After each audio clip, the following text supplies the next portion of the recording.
Walton BLDC ceiling fan চলে মাত্র 35 ওয়াটে। Advance inverter টেকনোলজিতে তৈরি, খরচ বাঁচে 65% পর্যন্ত। ওয়ালটন বিএলডিসি ফ্যান ছড়ায় স্বস্তির সবুজ হাওয়া। সবাইকে আমন্ত্রণ জানাচ্ছি ওয়ালটন ফ্যান নির্বাচনী হাওয়া দেখার জন্য। এরই মধ্যে বেশ কয়েকটি নির্বাচনী হাওয়ার পর্ব আপনারা দেখেছেন এবং এই অনুষ্ঠানে যারা আসেন তারা আসলে যার যার ক্ষেত্রে প্রতিষ্ঠিত অথবা একটি বিষয়ে তাদের মিল আছে, সেটি হচ্ছে তারা কেউ কেউ এই নির্বাচনের প্রথম ভোটার। আমরা কথা বলি নির্বাচন নিয়ে, নির্বাচনকে ঘিরে তাদের চিন্তা ভাবনা ছাড়াও আমরা মাঝে মাঝে তাদেরকে তাদের মনের ভাবনাও জানতে চাই। আজকে এরকম তিনজন আমাদের মধ্যে আছেন খালিদ মাহমুদ খান আবির। তিনি নাট্যকলার ছাত্র, অনেক লম্বা, সেজন্য আমরা বুঝে পাচ্ছিলাম না যে তাকে কার পাশে বসতে দেই, কিন্তু সে বসেছে খুবই প্রিয় একজন মানুষের পাশে। তিনি হচ্ছেন প্রার্থনা ফারদিন দিঘি, অভিনেত্রী। চলচ্চিত্রে, নাটকে তার এবং বিজ্ঞাপনে তার সদর্প উপস্থিতি। দিঘি ভালো আছেন? জি ভালো আছি। এবং তার পাশে আছেন শাকিল আনোয়ার। তিনি একজন প্রথিতযশা সাংবাদিক, দীর্ঘদিন বিদেশি সংবাদ মাধ্যমে কাজ করেছেন, এই দেশেও সংবাদ মাধ্যমে কাজ করেছেন, একজন জ্যেষ্ঠ সাংবাদিক। এটা এখন নতুন চালু হয়েছে, জ্যেষ্ঠ সাংবাদিক, একজন গণমাধ্যম কর্মী এবং গণমাধ্যমে দীর্ঘদিন আপনার অভিজ্ঞতা। আপনাকে দিয়ে আমরা প্রশ্নটা শুরু করি। এইবারের নির্বাচনে এবং নির্বাচনের আগে থেকেই কিছু বিষয় নিয়ে অনেকেই কথা বলছেন। তার মধ্যে একটি বিষয় হচ্ছে ভাষা। আমরা দেখেছি প্রচারণার ভাষার পরিবর্তন এসেছে, রাজনৈতিক ভাষার পরিবর্তন এসেছে, সমালোচনার ভাষার পরিবর্তন এসেছে, এমনকি কিছু কিছু ভাষা এসেছে যেটাকে বলা হচ্ছে এটা জেনজিদের ভাষা, যেমন পুকি, ডেলুলু, এরকম শব্দ এসেছে। এখন কেউ কেউ বলছেন যে এতে করে একটা গ্যাপ তৈরি হয়েছে, মানে আমরা তরুণদের ভাষা বুঝতে পারছি না, তরুণরা আমাদের ভাষা বুঝতে পারছে না। আপনার কি মনে হয় এই যে সমালোচনাটা শুরু হয়েছে, কারণ কিছু কিছু আপত্তিকর ভাষা ব্যবহৃত হচ্ছে, আমি সেটা অনুষ্ঠানের স্বার্থে বলতে চাই না, আপনার কি মনে হয় আসলে কি নির্বাচনের ভাষা বদলে গিয়েছে? নির্বাচনের ধরুন প্রচারণাটা এখন দুভাবে হচ্ছে, দু জায়গায় হচ্ছে। ধরুন আমি 91 থেকে বাংলাদেশের নির্বাচন কভার করি অ্যাজ এ জার্নালিস্ট।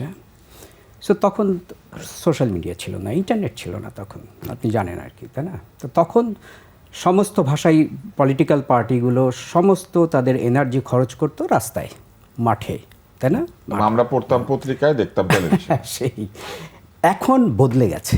ধরেন আপনি বলতে পারেন যে গত 10 বছর 12 বছর বদলে গেছে। সোশ্যাল মিডিয়ার এক্সপ্লোশন হচ্ছে, এখন তো হিউজ ব্যাপার সোশ্যাল মিডিয়া। এবং সেখানে ধরেন সবচেয়ে বড় কথা ভোটার বদলেছে মানে সাংঘাতিক বদলেছে। আপনি এখন 4 থেকে 4.5 কোটি ভোটার বলা হয় আর কি, কেউ নির্দিষ্টভাবে জানে না, সুনির্দিষ্টভাবে 4 থেকে 4.5 কোটি ভোটার সংখ্যা হচ্ছে তাদের বয়স 18 থেকে 32-36 এই টাইপের এরকম। হ্যাঁ, তো তাদের একটা বিশাল অংশ প্রথমবার ভোট দিচ্ছে এবং তারা ইলেকশন প্রসেসের ভিতরে ছিলই না আগে কখনো, এই ভোটিং প্রসেসের ভিতরে। সুতরাং এটা বিশাল সংখ্যা, তাই না? এবং তারা কোথায় থাকে, তাদের কনজাম্পশন হয় কোথায়? সোশ্যাল মিডিয়া থেকে মোস্টলি। তারা মাঠে ঘাটে র্যালিতে যান না, কিন্তু র্যালিতে যান না, তাদের কনজাম্পশন হচ্ছে সোশ্যাল মিডিয়াতে। সুতরাং সোশ্যাল মিডিয়ার একটা ভাষা তো আছেই, সোশ্যাল মিডিয়ার একটা ভাষা আছে, সেইখানে একটা বড় ক্যাম্পেইন হচ্ছে। দলগুলো সেখানে আপনি দেখবেন যে জামাত ইসলামের মতো দল সেখানে ক্যাম্পেইন করছে ধরেন গান দিয়ে, মিউজিক দিয়ে, এবং সেই মিউজিকের টিউনটা কি রক মিউজিকের টাইপের টিউন মনে হচ্ছে আমার কাছে, রক, র‍্যাপ, ব্লুজ, কিছু বাদ নাই, পল্লী গীতিও আছে। তো এটা মাঝে মাঝে অবাক লাগে যে জামাত ইসলামী তাদের ক্যাম্পেইন করছে, ভাষা হয়তো রকের ভাষা না, কিন্তু টিউনটা তারা নিচ্ছে রক মিউজিকের, নানা মিউজিকের নিচ্ছে আর কি। তো সুতরাং বোঝাই যাচ্ছে এই রিয়েলিটিটা তারা বুঝতে পারছেন। তারা তো আসলে তারা অগ্রসর, মানে আমি দেখলাম যে সোশ্যাল মিডিয়াতে কিন্তু তাদের ক্যাম্পেইনটা অনেক অগ্রসর ক্যাম্পেইন করছে। কিন্তু আপনি যদি মাঠের কথা বলেন, সেই মানে পুরোনো, আমি ধরেন গত 3 সপ্তাহ ধরে বাংলাদেশের বিভিন্ন জায়গায় ঘুরছি। মানে 4-5টা জায়গায় ঘোরা হয়ে গেছে এবং সেখানে ভাষা বদলায় নাই, মাঠের ভাষা সেই আপনার এই চিৎকার, ধানের শীষ, মানে আপনার পাল্লা সব একই আছে, একই আছে সেখানে, কিন্তু কিছু তেমন কিছু বদলায়নি। কিন্তু দেখি, এর আগে ভোট দিয়েছেন? না, এর আগে ভোট দেওয়া হয়নি। ভোটার হয়েছে আরো আগে, কিন্তু ভোট এখনো পর্যন্ত দেওয়া হয়নি। এবার ভোট দেবেন? Hopefully yes. মানে প্রতিবারই চিন্তা করি যে ভোট দিতে যাব, কিন্তু যেটা হয় যে বাবা যেটা করে সকালে উঠে অনেক আগে ভোট দিতে চলে যায়, তো আমার উঠতে উঠতে দেরি হয়ে যাওয়ার পর সবার আলসেমো ধরে যায়, আমাকে আর নিয়ে যাওয়া হয় না, আর দেওয়া হয় না। এইবার বাবাকে বলে রাখেন। হ্যাঁ, বাবাকে এবার বলে রেখেছি, প্রতিবারই বলে রাখি। তো বাবা বলেছে তাড়াতাড়ি উঠলে অবশ্যই নিয়ে যাব। তাহলে ঘড়িতে অ্যালার্ম? হ্যাঁ, থাকবে অবশ্যই, তাহলে আমরা এবার দিঘিকে প্রথম ভোট দিতে দেখব ইনশাআল্লাহ। তো ভোট দেওয়ার পরে আমরা দেখেছি যে এটা নতুন চালু হয়েছে সোশ্যাল মিডিয়াতে, আঙুলের ছবি দিয়ে অমোচনীয় কালি। তো আমরা আপনার আঙুলের ছবি দেখতে পাবো ইনশাআল্লাহ, আমি চেষ্টা করব, যথাযথ চেষ্টা করব যে এই আঙ্গুলের ছবিটা দেওয়ার। ভাষা নিয়ে কিন্তু আমরা অনেক দিন থেকে কথা বলি এবং আমরা জানি যে আপনি একজন ভিকটিম, কিন্তু ভাষার ভিকটিম। যখন ফেসবুকে বা বিভিন্ন জায়গাতে আমাদের অভিনেত্রীরা যখন আসেন, দেখা যায় অনেক দুষ্ট লোক আসে এবং তারা নানান রকম কথাবার্তা লেখে। এই যে ফেসবুক সোশ্যাল মিডিয়ার একরকম ভাষা, আবার আমাদের সাধারণের ভাষা কিন্তু আরেক রকম। আপনার কি মনে হয় কেন এটা হচ্ছে? কেন মানুষের মধ্যে আপত্তিকর ভাষা ব্যবহারের প্রবণতা বাড়ছে? অথবা মাঝে মাঝে শুধু নারী বলেই তাদেরকে অনেক ধরনের ট্রলের শিকার হতে হয়? আমি এই জন্য বলেছি আপনি একজন ভিকটিম। অবশ্যই ভিকটিম, তো আমি অবশ্যই দেখেছি অবশ্যই ভিকটিম। এবং পোশাক নিয়ে কথা বলে, হ্যাঁ, যে কোনো কিছু, কিভাবে দাঁড়িয়েছেন সেটা নিয়ে কথা বলে, এভাবে কথা বললো কেন সেটা নিয়ে এইভাবে কথা বললো কেন সেটা বলে, আবার যেটা বলেন নাই সেটাও বলতে সেটা থাকে। হ্যাঁ, মানে যেটা বলিনি দেখা যাচ্ছে কমেন্টে আছে যে এটা বলে ফেলেছো, আমি শুনেছি। তাকিয়েছেন একজনের দিকে, বলে আরেকজন দিকে তাকিয়ে আছেন। এটা খুব হয়। তো দেখা যায় যে আসলে এই জিনিসগুলো আসলে কমেন্ট বক্সেই বেশিরভাগ দেখা যায়। যেই মানুষগুলো আসলে লেখে, আমার মনে হয় যে তারা হয়তো বা ফেস টু ফেস বলার ওই সাহসটা তাদের নেই, কিংবা আমার ফেসের সামনে বলবে, আমার সামনে এসে হয়তো বা সে একদম একটা ভিন্ন অ্যাক্ট করবে, সে হয়তো বা আমার সামনে ওই মানুষটাই না যেটা সে কমেন্ট বক্সে। আর কমেন্ট বক্সে যে ব্যাপারটা, যে তারা মনে করে আমি কমেন্ট করলে মনে হয় অনেক বড় কিছু হয়ে গেলাম, আমাকে এখন সবাই সাহসী বলবে, আমাকে বলবে আমি মুখের উপর বলতে পারি, মানে নিজেদেরকে একটা অন্যরকম একটা আইডেন্টিটি দেওয়ার চেষ্টা করে এইসব কমেন্ট করে। তো এই নির্বাচনেও কিন্তু আমরা দেখতে পাচ্ছি যারা নির্বাচনে দাঁড়িয়েছেন, যারা নির্বাচনে নিয়ে কথা বলছেন, টক শোতে কথা বলছেন, এদেরকে নিয়েও কিন্তু একই অবস্থা। এবং এখন তো মনে হচ্ছে যে এক ধরনের মনোযোগ সবই হচ্ছে কে কি বললো তার উপরে, কে কেমন কিংবা কার কি কাজ সেটা না নিয়ে কে কি বললো সেটা নিয়ে সবাই ব্যস্ত হয়ে গেছেন। আপনার এলাকাতে আপনার প্রার্থীদেরকে আপনি চেনেন? মোটামুটি চিনি। ঠিক করেছেন কাকে ভোট দেবেন? নাম বলতে হবে না। এখনো ওভাবে ঠিক করিনি, চিন্তা করছি। কারণ আসলে যাদের দেখা যায় চিনি, তারা এবার অনেকেই আছে যে আসলে স্বতন্ত্র হয়ে গেছে, কিংবা যেটা ভেবেছিলাম যে এখান থেকে যাবে হয়ে গেছে আরেক জায়গা থেকে। তো একটু চিন্তা করছি যে আসলে কোন জায়গায় তাহলে ভোটটা দেওয়া উচিত। চিনি অনেককেই। খালিদ মাহমুদ খান, আপনি তো অভিনয় পড়াশোনা করছেন, জি, হয়তো সামনে কোনো একদিন অভিনয় করবেন, হয়তো। অভিনেত্রীর পাশে বসেছেন, এটা আমার আপনার সৌভাগ্য। কেমন লাগছে? আমি আপুর সাথে যোগাযোগ করব যে আপু দেখেন আমি একজন আছি, আমাকে নিয়ে করা যায় নাকি কোনো নাটক টাটক, কোনো আচ্ছা, অভিনয়। তো কিন্তু আপনি এবার প্রথম ভোট দিবেন। জি, আমাদের ভোট কেন্দ্রগুলোর দরজার যা সাইজ তার চেয়ে আপনি লম্বা। তা আমি একটা প্রশ্ন করি আপনাকে, সেটা হচ্ছে যে আপনার প্রথম ভোট, আপনি ভোটের দিন নিয়ে কি পরিকল্পনা করেছেন? ভোটের দিন কোনো এক্সট্রা কিছু পরিকল্পনা আছে? হ্যাঁ, এক্সট্রা কিছু পরিকল্পনা বলতে গেলে একটু ভালো মতো সেজে গুজে যাব, যেহেতু প্রথম ভোট। আবার যেটা বললেন কেমন কিছুক্ষণ সাজগোজ? চেষ্টা করবো যে আমি ফর্মাল ভাবতাম পরা। মেয়েরাই সাজে, ছেলেরাও সাজে। না, ছেলেরা অবশ্যই সাজবে, কেন সাজবে না? কিভাবে আপনি রেডি হবেন? অবশ্যই ফর্মাল কিছু পরবো। আর যেহেতু আপনি বললেন যে প্রথম ভোটে যে আঙ্গুলের ছাপটা দেয়, তা আমিও ওরকম ঠিক করেছি যে একটু মানে স্কিন কেয়ারও করা যায় কেন, কারণ আমি একটু কালো দিকে। তো যদি ওটা যদি যায়, আপনি আঙুলটাকে আগে ঠিক করে নিন, আঙুলটাকে ঠিক আঙুলের করবো, ছবি দেওয়া যায়। কারণ যেহেতু কালিটা দেখতে হবে। আপনি আমাকে একটু বলবেন যে প্রথম ভোট এবং এই ভোটটা তো অনেক মূল্যবান, কারণ একটা পরিবর্তনের দিকে বাংলাদেশ এগোবে বলে আমরা বিশ্বাস করি।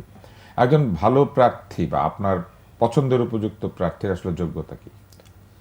আসলে যোগ্যতা বলতে গেলে আমার কাছে মনে হয় যে আমি ভোটার হিসাবে আমার প্রথম ভোটটা এবার আমি মানে ফিল করছি যে আমি দিতে পারবো, বা আমার ভোটের একটা মূল্য আছে। আমি ভোট হিসাবে আমার ভোটের অধিকার আমি আরো 3-4 বছর আগে পেয়ে গেছি, কিন্তু ওই সময় আমার কাছে মনে হয়েছে আমি গেলেও কি না গেলেও কি। কিন্তু এইবার মনে হচ্ছে গেলে লাভ হবে। এবার লাভ হবে কিনা সেটা পরের হিসাব, কিন্তু মনে হচ্ছে যে আমার একটা কিছু, আমার একটা মূল্য আছে, আমার ভোটটার একটা মূল্য হবে। আমি যেখানে দেওয়ার পরে তো পাবো যে আপনি কি প্রার্থীদের বক্তৃতা, বক্তব্য বা কোনো কথা কিংবা ফেসবুকে তাদের পক্ষে যে প্রচারণা সেগুলো দেখেন বা শোনেন? হ্যাঁ। কোন কথা ভালো লেগেছে আপনার? নাম বলতে হবে না প্রার্থীকে, কিন্তু আপনি বলতে পারেন যে কোন কথাটা আপনার ভালো লেগেছে, বা কার কার কথা, কি কি কথা শুনেছেন যে কথাগুলো আপনার মনে হচ্ছে ভালো। আচ্ছা, সবার আইডিওলজির জায়গা থেকে তারা তো বলবেই। তারা বলবেই। এবং কিন্তু কোন কথাগুলো আপনার ভালো লেগেছে? আমার যেমন একটা কথা আমার কাছে খুব কোট করা ছিল, যে কোটটা আমার ভালো লেগেছে, যেমন যেটা আমি নাম বলতে পারি, আমার নাম নিয়ে নাম বলার দরকার নাই, তাহলে বলবে যে আমরা ওনার জন্য ভাষার ব্যবস্থা করেছি। এটা একটা সমস্যা যে নাম বললেও হয় এটা ট্যাগিং হয়ে যায়। এই বর্তমানে সমস্যা এটা আমার কাছে ট্যাগিং মনে হয়। একটা ভাষা, তাই এই না? যে ট্যাগিংটা, যে এটা তো আপত্তিকর, তাই না? আমার কাছে আপত্তিকর লাগে একদিকে, আবার লাগেও না। কারণ মানে আমি যদি আমার কথাটা বলার পর যদি আমাকে মনে হয় যে এটাতে আমি ট্যাগ খেয়ে যাই, তো এই জিনিসটা তখন আমার কাছে মনে হয় যে তাহলে কি আমার কথার মানে বাক স্বাধীনতা যেটা নিয়ে আমরা এত কথা বলছি বা যেটার জন্য রেভলিউশন হয়েছিল, ভাষাটা আপত্তিকর বলি না, যে ট্যাগিং করে এই কাজটা তো এইটা ঠিক না। হ্যাঁ, এটা দরকার নাই। কিন্তু যদি সে মনে করে যে এই লোকটা সে মতদর্শে বিশ্বাসী, কিন্তু তার কথাতে কিন্তু এটাই বোঝা যায় যে হ্যাঁ হয়তো সে তার মতদর্শে বিশ্বাসী। তো যার কারণে আমার কাছে ট্যাগিংটা নিয়ে অতটা এখন গায়ে লাগে না, আগে একটু লাগতো। আপনি আমাকে বলেন কি কথা আপনার ভালো লেগেছে? আমার কথা যেমন ভালো লেগেছে যে সবার আগে বাংলাদেশটা, যেমন আমার কাছে এটা ভালো লাগছে যে একটা মানুষ যখন বলছে যে দেশ নিয়ে সে ভাবছে, সে আমি আগের একটা কথা আছে যে এই মানুষের বাংলাদেশ, এই মানুষের বাংলাদেশ, এই যে কথাটা, এইখানে আমার আপত্তি। তাই বাংলাদেশ কি তাই তার শুধু মানে মানে আপনি বলতে চান ভালো মন্দ সবাই মিলেই তো বাংলাদেশ, হ্যাঁ। ফলে কোনো ব্যক্তির বাংলাদেশ হতে পারে না, না, না। বা ভালোর বাংলাদেশ খারাপের বাংলাদেশও না, আসলে বাংলাদেশ সবার আগে। হ্যাঁ, তাই বাংলাদেশকে যখন আপনি ভালো মন্দ মিলেই আমরা সবাই এখানে থাকবো। অবশ্যই। এখন আমার মধ্যেও তো ভালো আছে, আমার মধ্যেও তো খারাপ আছে। এখন আমি যদি এখন সবসময় এটা কি পড়তে হবে যে আমি ভালো, আবার একজন মানুষের কাছে আমি দাঁড়ায় আছি, একটা জটিল দার্শনিক প্রশ্ন। শাকিল আনোয়ার ও বেশ একটা ইনক্লুসিভিটির কথা বলছে, বলেছে দেশে তো মন্দ থাকবেই, তাহলে ভালোর শুধু বাংলাদেশ কিংবা সৎ মানুষের শুধু বাংলাদেশ, ব্যাপারটা তার একটু আপত্তি আছে। সে বলছে যে বাংলাদেশই সবার আগে, ভালো মন্দ যেই থাকুক সবার কাছে বাংলাদেশকে এগিয়ে রাখতে হবে। না, স্লোগানগুলো খুব ইম্পর্ট্যান্ট। স্লোগানগুলো মানে এখন ধরেন নির্বাচনগুলো, আপনি ইভেন ম্যাচিওর ডেমোক্রেসিগুলোতেও যদি এখনকার ইলেকশনগুলো দেখেন, হ্যাঁ, সবসময় কিন্তু এগুলো আমি দেখেছি সবসময় এগুলো পলিসি ডিবেট হয়। হ্যাঁ, ট্রাম্পের যেমন পলিসি নিয়ে ডিবেট হয়। হ্যাঁ, আগে সবসময় ছিল কে ট্যাক্স বাড়াবে কমাবে, হ্যাঁ, এইগুলো নিয়ে কিন্তু তাদের ইলেকশন ডিবেটগুলো হতো। আপনি দেখেন সাম্প্রতিক সময় কি হচ্ছে, ইমোশন দিয়ে ইলেকশন জিতছে মানুষ। হ্যাঁ, একটা সাধারণ মানুষের ইমোশনটাকে ক্যারি করে এরকম একটা স্লোগান দিয়ে কিন্তু তারা ইলেকশন জিতছে, বুঝছেন তো? সেখানে কে কী দেবে, আমি দেখেন বাংলাদেশের ক্ষেত্রেও এই যে পলিটিক্যাল পার্টিগুলো নানা ধরনের প্লেজ করছে, তাই না? আমি অমুক দেব, সে বলছে আমি তমুক দেব, বিএনপি বলছে আমরা ফ্যামিলি কার্ড দেব, তাই না? ফ্যামিলি কার্ড দেব, অমুক করব। জামাত বলছে আমরা বেকার যুবকদেরকে চাকরি দিবে, ঋণ দেব। হ্যাঁ, আমি মানুষের সাথে কথা বলে যেটা বুঝি, এগুলো নিয়ে তারা বদার না, একেবারেই বদার না। একেবারে ধরেন গ্রামের গরিব মানুষ আমাকে বলছে যে আচ্ছা ঠিক আছে দিলে ভালো, কিন্তু পরিষ্কার বলছে যে এগুলো দেবে কি দেবে না, আমরা সেটার ভিত্তিতে আমরা মানে ভোট দেব না। সেটার ভিত্তিতে ভোট দেব। কিসের ভিত্তিতে ভোট দেবেন? আমার যাকে ভালো লাগে তাকে ভোট দেব। এই কি জন্য ভালো লাগে? পুরনো জায়গায় আছে, আমার ভোট আমি দেব, যাকে ইচ্ছা তাকে দেব। যাকে ভালো লাগে, সেই ভালো লাগার লোকটা হয়তো আমাকে কিছু দিতে চাইছে না, বুঝতে পেরেছেন? আর যাকে আমার ভালো লাগে না সে আমাকে অনেক কিছু প্লেজ করছে, হ্যাঁ, কিন্তু ভোট দেব আমি আমার যাকে ভালো লাগে। দ্যাট ইজ দ্য মানে আসল জিনিস। সুতরাং এই যে দলগুলো বলে আমি অমুক দেবো তামুক দেবো, এগুলো সাধারণ ভোটারদের কাছে কিন্তু আমার মনে হয়, আমার যেটা অভিজ্ঞতা, সেটা এইটার ভিত্তিতে তারা ভোট দেয় না। প্রথম কথা, তারা ট্রাস্ট করে না, রাজনৈতিক দলগুলোকে তারা ট্রাস্ট করে না, যে এগুলো বলছে বলার জন্য বলছে, হ্যাঁ, কিন্তু যেটা হচ্ছে যে তাদের ফিলিংটাকে তারা গুরুত্ব দেয়, কে তার ভেতরে একটা ফিলিং তৈরি করছে। তারা তাদের পছন্দের মানুষকে যাকে ভালো লাগে তাকে ভোট দিবে, কে কি দিল না দিল তা দিয়ে তাদের মাথা। আমার তাই মনে হয়, এবং এটাই হয় আসলে। দেখি ভোট দেওয়ার ক্ষেত্রে আপনি প্রার্থী বাছাই করবেন কিভাবে? আপনার যাকে ভালো লাগে তাকে, নাকি যে অনেক কিছু দেবে বলেছে তাকে? আমি একটু আসলে এই জায়গাতে যদি বলি যে আমি একটু পার্শিয়াল, তাহলে আমি একটু পার্শিয়াল। আমি আসলে আমার সেক্টরটা নিয়ে আগে ভাববো, যে অভিনয়, শিল্প, মিডিয়া যে সেক্টরটা, এই সেক্টরটা কার কাছে সেফ, কে আসলে আসলে আমার মিডিয়াটা উন্নত হবে, কে আসলে আমার হলটা হয়তো বা বাড়ার সম্ভাবনা আছে, ফান্ডটা বাড়ার সম্ভাবনা আছে, 2টা সিনেমা বেশি প্রডিউস হওয়ার সম্ভাবনা আছে। আমি আসলে ওই জায়গাটাতেই ভাববো বেশি। সেক্ষেত্রে ব্যক্তির চেয়ে কি আপনি আসলে দলকে দেখবেন, যে কোন দল আসলে পরে এই দিকে তারা মন দিবে? কারণ আপনার এলাকায় ব্যক্তিত্ব সেরকম নাও হতে পারে, কিন্তু তার দল হয়তো এই কাজগুলি করতে পারবে। কিছু কিছু জায়গা দিয়ে তো আসলে দেখা যায় যে একা কাউকে দেওয়া যায় না, তখন দল বেঁধেই আসাটা হয়, যে তাকে দিলে তার দলটা সহই সে আসবে। আবার অনেক সময় আছে এরকম যে আমি যদি একজনকে দিচ্ছি তার সাথে দল না থাকে তাহলে ওই একজন। এখন মানে চিন্তার বিষয় এইটা যে কাউকে একা এনে এটা সংস্কার করা সম্ভব নাকি দল এনে সংস্কার করা সম্ভব। দেখি আপনার সাথে আমরা একটা মজার খেলা খেলবো। আপনি যেহেতু অভিনেত্রী, আচ্ছা, আপনি একটা মার্কা আপনার নিজের জন্য ঠিক করবেন যে আপনি দাঁড়াতে চান, তাহলে আপনি মার্কা হিসেবে কি নিতেন? কারণ আমরা এই নির্বাচনে দেখেছি যে কেউ কেউ মার্কার জন্য অভিমান করেছে যে আমাকে এই মার্কা না দিলে আমি করবো না, হ্যাঁ, তো ইলেকশন করবো না। তো আপনি একটা মার্কা বেছে নেন প্রথমে। ময়না পাখি। ও, সেই ময়না পাখি। আচ্ছা আচ্ছা, কথা বলতে সেই ময়না পাখি আপনি যখন ছোট ছিলেন। হ্যাঁ, তাহলে আপনার পাখি হচ্ছে ময়না পাখি। এবার আপনি মনে মনে ভাববেন যে আপনি যদি ভোটে দাঁড়াতেন, ভোটারদেরকে কি বলতেন, এটা আপনি ঠিক করবেন। আমরা খালিদের সাথে কথা বলে আবার আপনার কাছে আসবো, জানবো যে আপনি ভোটে দাঁড়ালে কি বলতেন ভোটারদেরকে। তাহলে আপনার মার্কা হচ্ছে ময়না পাখি। খালিদ, আপনি হচ্ছেন ভোটার, এবং আপনি দেখি যখন সবার কাছে ভোট চাইবে আপনি একদম নিরপেক্ষভাবে বলবেন, এবং শাকিল ভাই আপনিও বলবেন যে দিঘিকে আসলে এই প্রচারণা করলে ভোট পাওয়ার জন্য কনভিন্স করতে পারে কিনা আপনাদেরকে। খালিদ, আপনি এবার বলেন, ভোট তো আপনি এবার প্রথমবার দিচ্ছেন, জি, আপনি বলেছেন আপনি কেমন প্রার্থী চান, কেমন হলে আপনার ভাল লাগবে।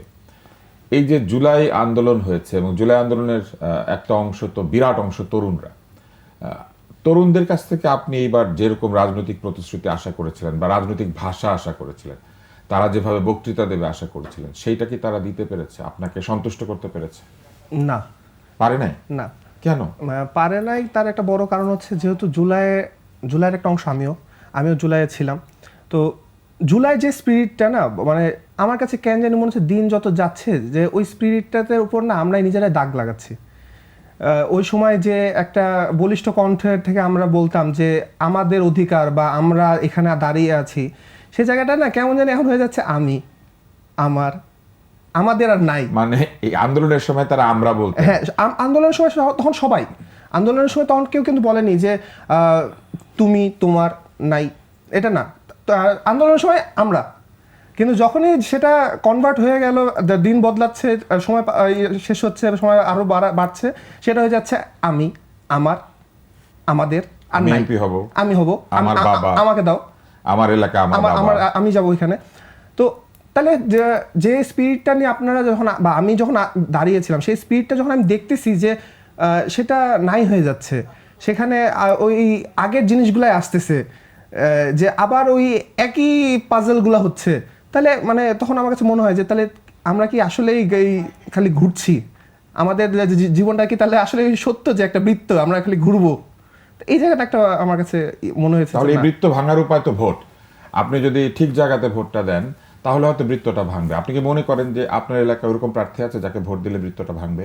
জি, আমি এটা মনে করি যে আমার এলাকায় বর্তমানে যারা প্রচারণা চালাচ্ছে, যারা প্রচারণাতে দাঁড়িয়েছে, আমি একটা বিরাট পরিবর্তন দেখছি, যেটা আমার কাছে খুব মানে সন্তুষ্ট জায়গা, যে হ্যাঁ আমি হয়তো এখন নতুন কিছু দেখছি আমার এলাকা নিয়ে। তা জনগণদের যে একটা দাঁড়ানো এখন বর্তমানে যে স্টাইলটা, এটা আমার খুব পছন্দ হচ্ছে। তারা যেমন আগে যে কয়েকটা নির্বাচন, সো কল্ড নির্বাচন দেখেছি, তো সেখানে আসলো দিল, হ্যাঁ যান, এরকম একটাই। কিন্তু এখন মানুষ জানতে যাচ্ছে যে আসলে আপনি যে আসছেন, আপনার আগে দল মানে যারা নেতারা আসতো, নেতারা বলতো আর মানুষটা শুনতো। এখন যখন হয় দুই পক্ষের কথোপকথন হয়, এই জিনিসটা আমার খুব ভালো লাগে। ধন্যবাদ খালিদ। আমরা দিঘিকে একটা খেলা প্রপোজ করেছিলাম যে এই খেলাটা তাকে খেলতে হবে। সে মার্কা বেছে নিয়েছে ময়না পাখি। ময়না পাখি একটি ঐতিহাসিক পাখি, কারণ সে যখন ছোট্ট ছিল তখন একটা বিজ্ঞাপন করেছিল, সেইখানে তার ময়না পাখি কথা বলতে শিখেছিল। এখন সে ময়না পাখি মার্কায় সবাইকে ভোট দিতে বলবে। আমাদের তো ময়না পাখি নাই মার্কাতে, আমাদের নির্বাচন কমিশনে ময়না পাখি নাই। তাহলে আপনি এখন আমরা যারা আছি তাদেরকে আপনি ময়না পাখি মার্কায় ভোট দেওয়ার জন্য আপনি বলবেন, এমন ভাবে বলবেন যাতে আমরা ময়না পাখিতে ভোট দিই। এখন আমি তো আসলে স্লোগান ওভাবে দিতে পারি না, কিংবা ওভাবে গুছিয়ে বলতে পারবো না রাজনীতিবিদদের মতো, কিন্তু আমি কি পয়েন্টগুলো বলতে পারবো এইভাবে যে যেহেতু আমি আমার পরিচয় নিয়ে যাব যে আমি দিঘি, তো দিঘিকে মানুষ চিনেই হচ্ছে ময়না পাখির সেই অ্যাডভার্টাইজমেন্ট দিয়ে, এবং ময়না পাখির সাথে দিঘি মানে কোনো না কোনোভাবে এতটাই জড়িত যে আমি যদি দিঘি বাদ দিয়েও বলি যে ময়না পাখিতে ভোট দেন, তাহলে মানুষ ময়না পাখির জন্যই এটা আসবে। আপনি মার্কা যেভাবে পছন্দ করেন, হ্যাঁ, কিন্তু মনে করেন আমরা আপনার ভোটার, আপনি আমাদেরকে বলবেন কেন আপনাকে আমরা ভোট দিব। তো এটাই বলছিলাম যে ময়না পাখির কাছে মানুষ এই জন্যই আসবে। এবং মানুষ যেমন ছোটবেলায় আমাকে দেখেছে যে যেহেতু ময়না পাখি দিয়ে আমার মানে টিভি পর্দা হোক কিংবা পর্দার সামনে আসা, রাজনীতি কিন্তু ভোটে জীবনেও জিতলে আমার আপনি কি করবেন? আপনাকে ভোট দিলে আমরা কি পাবো? আমার ময়না পাখি দিয়ে আমার রাজনীতি জীবনে আসা, এভাবেই বলবো। এবং শেষে বলবো যে ময়না পাখি অ্যাডের মধ্যে যেমন আমি বলেছিলাম যে ময়না পাখি আমার সাথে কথা বলে, আমার জনগণই আমার কাছে ময়না পাখি এবং তারা আমার সাথে সরাসরি কথা বলার সুযোগ পাবে। এই সুযোগটা হয়তো বা আমি করে দিব এবং পার্সোনালি আমি তাদের সেই সমস্যার সমাধানও করার চেষ্টা করে দিব। এই প্রতিশ্রুতির ভিত্তিতে কেউ আপনার ভোট পেতে পারে? একদম নিরপেক্ষভাবে হয়তোবা বলবেন। না, কিন্তু আমার ইনস্ট্যান্ট এটাই মাথায় এসেছে। না, আমি হয়তো দিতে পারি, লজিক্যাল। আপনি একটু ব্যাখ্যা করবেন যে কোন জায়গাটার কারণে আপনি তাকে ভোট দিতে পারেন? না, তার তার তার কথার ভেতরে আমি একটা অনেস্টি দেখতে পাচ্ছি, সততা দেখতে পাচ্ছি। That is authenticity. তার মানে একজন প্রার্থীর অথেন্টিসিটি ইজ ভেরি ইম্পর্টেন্ট। এই আমি মনে করি অথেন্টিসিটি দেখেই দেবো। উনি যা বললেন সততার কারণে একটা ভোট পেয়েছেন, আপনি তাকে ভোট দিবেন? দিব না আমি। দিবেন না কেন? কেন দিবেন না? সে তো জনগণকে ময়না পাখি বললো, আমাকে ময়না পাখি বললে হয়তো আমি দিতাম। এটা কেন বলবে না তো? ও তো সবার কাছে ভোট চায়, শুধু আপনার একলা ভোট চায় না। এখন দেখা গেল আমার পিছন তো আপনি ভোটার হিসেবে একদম ভালো না, আপনি ভোটার হিসেবে আমরা আপনাকে নিলাম না। দেখা গেল আমার যে ফ্যামিলি আছে, আমি বললাম যে এটা ময়না পাখি বলতেছে, এটা তো হবে না, আমি তো বললাম যে না, পছন্দ হয়নি। আচ্ছা, আপনি আমার ভোটটা পাবেন তিনটা কারণে। একটা হচ্ছে আপনি নিজেকে অনেক ভালো, অনেক বড় কিছু এটা বলেন নাই। আপনি বলেছেন আপনি মানুষের কথা শুনবেন। মানুষের কথা শোনাটাই কিন্তু একটা বড় ব্যাপার। আমরা আমাদের নেতাদের কাছে পৌঁছাতে পারি না। নেতা হয়ে গেলে তারা আর আমাদের সাথে হাত মিলান না, বড় একটা গাড়ির মধ্যে বসে থাকেন, তাতে কালো কাচ থাকে এবং তখন তাদের পেছনে পেছনে যে মানুষগুলি হাঁটে তারা আমাদের মতো সাধারণ মানুষ না। তারা টেন্ডার, পারমিট, লাইসেন্স, টাকা পয়সা এইসব নিয়ে তারা সবসময় আলাপের মধ্যে থাকেন। তো আপনি সেসব কিচ্ছু বলেন না, আপনি শুধু আমাদের কথা শুনবেন বলেছেন। শুধু শুনবেন, এই কারণে আমি আপনাকে ভোটটা দেব। আপনি কিন্তু এখানে ভোটে জিতেছেন। হ্যাঁ, এবং আমার ধারণা যে আজকে যারা দর্শক তাদের মধ্যেও অনেকে দেখি দাঁড়ালে নির্বাচনে ভোট দিতেন হয়তো। আমরা শাকিল আনোয়ার যেটি আমাদেরকে বলেছেন যে একজন প্রার্থীর কাছে প্রথম বিষয়টি হচ্ছে তার কথা এবং কাজে স্বচ্ছতা আছে কিনা। তাকে যে ভালোই হতে হবে এমনটা নয়, তবে তিনি যা প্রতিশ্রুতি দেন সেটা স্বচ্ছ প্রতিশ্রুতি দেবেন এবং চেষ্টা যে করেছেন এটা আমাদের কাছে বুঝতে হবে। ওয়ালটন ফ্যান নির্বাচনী হাওয়া একটা ছোট্ট অনুষ্ঠান, কিন্তু এই অনুষ্ঠানের মধ্যে আমরা যে বিষয়টি নিয়ে কথা বলি সেটি আমাদের জাতীয় জীবনে খুবই গুরুত্বপূর্ণ। সেটি হচ্ছে নির্বাচন। এই নির্বাচনের মধ্যে দিয়ে আগামী 5 বছর বাংলাদেশ কিভাবে চলবে, বাংলাদেশের ভালো মন্দ, বাংলাদেশে এগিয়ে যাওয়া অথবা পিছিয়ে যাওয়া, সব কিছু নির্ভর করবে। আর আজকে যে তিনজন আমাদের এখানে এসেছেন, একজন অত্যন্ত অভিজ্ঞ একজন সাংবাদিক, একজন অভিনেত্রী এবং সে এক এক সময় এক এক চরিত্র অভিনয় করে, আরেকজন অভিনয় কলায় পড়াশোনা করছে, আর আমি বহুদিনের উপস্থাপক, আপনারা আমাকে চেনেন। কিন্তু বাংলাদেশের জন্য আমরা যখন সবাই ভোট দেব তখন একটা মানুষ একটা ভোট, ভুল জায়গায় ভোট দিলে এবং ভুল ভোটাভুটি হলে আমাদের একটা ভুলের জন্য হয়তো বাকি 3 জন এখানে কষ্ট পাবে। কারণ আমার ভোটটা দিয়ে হয়তো ঠিক হয়ে যাচ্ছে যে একজন ভুল মানুষ বিজয়ী হবে। আমরা চাই না সেটা হোক, আমরা চাই আমাদের এই অনুষ্ঠানের মতোই বাংলাদেশ সবার হোক, সবাই এরকম হাস্যোজ্জ্বল অবস্থায় থাকুক। কেউ ময়না পাখি নিয়ে নির্বাচন করুক, কেউ ময়না পাখি ডাক শুনতে চাক, কেউ বলুক যে সে সততাই পছন্দ করে, আর কেউ আমার মতো একটু পক্ষপাত করে। আমি এমনিতেও দিকে ভোট দিতাম, আপনাদের সবাই করে। ওয়ালটন বিএলডিসি সিলিং ফ্যান চলে মাত্র 35 ওয়াটে। অ্যাডভান্স ইনভার্টার টেকনোলজিতে তৈরি, খরচ বাঁচে 65% পর্যন্ত। ওয়ালটন বিএলডিসি ফ্যান ছড়ায় স্বস্তির সবুজ হাওয়া।